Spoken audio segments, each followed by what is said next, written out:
Dahulu kala, di suatu desa, hiduplah seorang ibu bernama Dayang Sumbi beserta anak lelakinya, Sangkuriang. Mereka tidak hanya berdua, tetapi juga memiliki sahabat setia, seekor anjing bernama Tumang. Sebelum Sangkuriang lahir, Dayang Sumbi menikah dengan seorang titisan dewa yang malangnya terkena kutukan, menjadikannya makhluk binatang yang terbuang di permukaan bumi. Tanpa mereka sadari, selama ini mereka hidup bersama ayah Sangkuriang, yang telah berubah wujud menjadi Tumang. Bertahun-tahun berlalu, Sangkuriang tumbuh menjadi pria muda dengan pesona yang tak terbantahkan, serta kekuatan dan keberanian yang memukau. Ia menjadi sosok yang tangguh dan doyan berburu, selalu didampingi oleh Tumang, yang pada hakikatnya adalah ayah kandungnya yang terkena kutukan, terlahir sebagai anjing setia. Kisah ini menggambarkan perjalanan hidup Sangkuriang dan Dayang Sumbi dengan sentuhan magis yang tak terduga. Penuh misteri, hubungan keluarga mereka menjadi unik karena keberadaan kutukan dan anjing yang setia.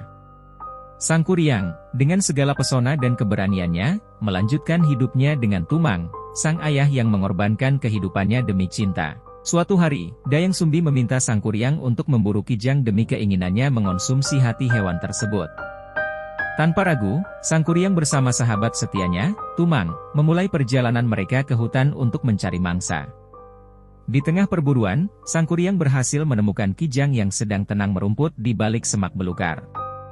Namun, kejanggalan terjadi ketika Tumang enggan menuruti perintah Sangkuriang untuk mengejar hewan tersebut. Rasa marah pun memuncak saat anjing setia itu tidak bersedia patuh pada sang tuannya. Dalam keputusasaan dan kemarahan, Sangkuriang mengancam akan mengakhiri nyawa Tumang jika tidak menuruti perintahnya. Namun, ancaman tersebut tidak membuat anjing itu bergeming, semakin meruncingkan kemarahan Sangkuriang. Akhirnya, Sangkuriang dengan tangan sendiri mengambil nyawa Tumang, mengambil hatinya untuk diberikan pada Dayang Sumbi. Ketika Dayang Sumbi mengetahui perbuatan mengerikan Sangkuriang, dia membeberkan fakta yang menyentuh tentang identitas sejati Tumang. Terpukul dan penuh penyesalan, Sangkuriang menyadari kesalahannya dan dipenuhi rasa sakit hati ketika menyadari bahwa anjing yang dikorbankannya adalah ayah kandungnya yang terkutuk. Dengan hati yang hancur dan penuh penyesalan, Sangkuriang memutuskan untuk meninggalkan desa, mengembara ke arah timur sebagai bentuk hukuman diri. Kisah tragis ini menjadi bukti betapa kompleksnya hubungan antara manusia, binatang, dan takdir yang terjalin dalam alur kisah yang penuh intrik. Dayang Sumbi, dipenuhi penyesalan atas sikapnya terhadap Sangkuriang, memohon ampun pada para dewa.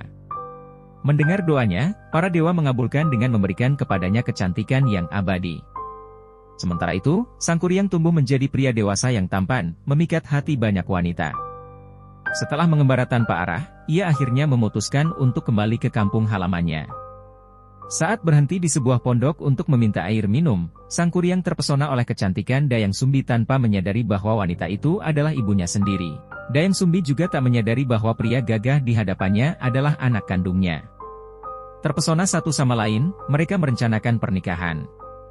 Saat Dayang Sumbi akan membantu Sangkuriang, yang telah mengganti namanya menjadi Jaka, pergi berburu, ia melihat bekas luka di kepala pria itu, mengingatkannya pada Sangkuriang.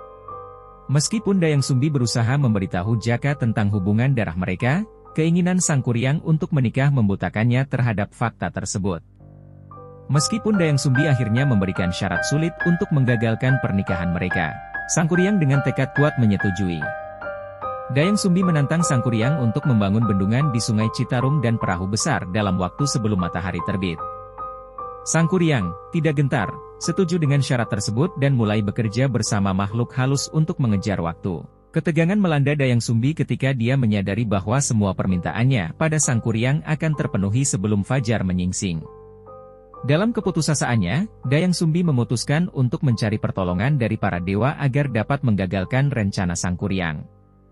Dengan petunjuk dari para dewa, Dayang Sumbi memutuskan untuk menyebar buhrarang, kain tenun berwarna putih.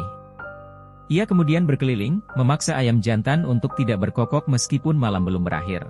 Suara kokokan ayam yang tak terduga membuat para makhluk halus yang membantu Sangkuriang bingung dan memutuskan untuk meninggalkan pekerjaan mereka.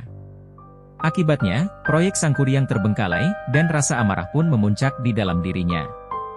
Merasa telah dicurangi oleh Dayang Sumbi, Sangkuriang yakin bahwa fajar belum muncul, dan dia masih memiliki waktu untuk menyelesaikan pekerjaannya.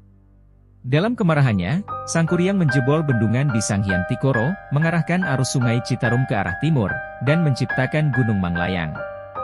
Dengan sisa-sisa tenaganya, Sangkuriang menghantam perahu besar yang sedang dikerjakannya hingga terbalik, dan perahu itu pun berubah menjadi Gunung Tangkuban Perahu. Kisah epik ini tidak hanya melibatkan kekuatan alam dan mitologi, tetapi juga menunjukkan konflik emosional antara Dayang Sumbi dan Sangkuriang yang menghasilkan perubahan dramatis dalam bentuk alam sekitar.